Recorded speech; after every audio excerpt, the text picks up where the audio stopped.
നമുക്ക് ഗ്രേസ് വേണ്ട, മെറിറ്റ് മതി എന്ന് പറഞ്ഞു കഴിഞ്ഞാൽ എന്താ കാര്യം? നമ്മുടെ റിട്ടേൺസും നമ്മുടെ അനുഗ്രഹങ്ങളും കുറവായിരിക്കും. കാര്യം എന്താണ്? മെറിറ്റ് വർക്ക് ചെയ്യുന്ന ഒരു ഇക്വിലിബ്രിയം ഉണ്ട്. എന്താണ്? നിങ്ങൾ വിതക്കുന്നത് തന്നെ നിങ്ങൾ കൊയ്യും. വേണ്ട. അപ്പോൾ മെറിറ്റിൻ്റെ അനുസരിച്ച് നോക്കാനാണെങ്കിൽ ആ മെറിറ്റ് അനുസരിച്ചുള്ള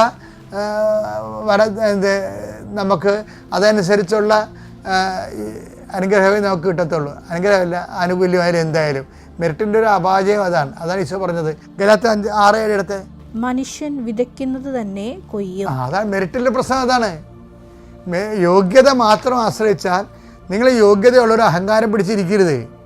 ഇപ്പം ആരോഗ്യമായിട്ട് യോഗ്യത ഉണ്ടാകും, പണപരമായിട്ട് യോഗ്യത ഉണ്ടാകും, ഇതൊന്നും നിങ്ങൾ രക്ഷിക്കത്തില്ല. ധർമ്മത്തിലൂടെ നേടിയാലും അധർമ്മത്തിലൂടെ നേടിയാലും ഈശോ ചോദിക്കണില്ലേ, നിങ്ങൾ ഒരുക്കി വച്ചിരിക്കുന്നതൊക്കെ ആരുടേതാകും?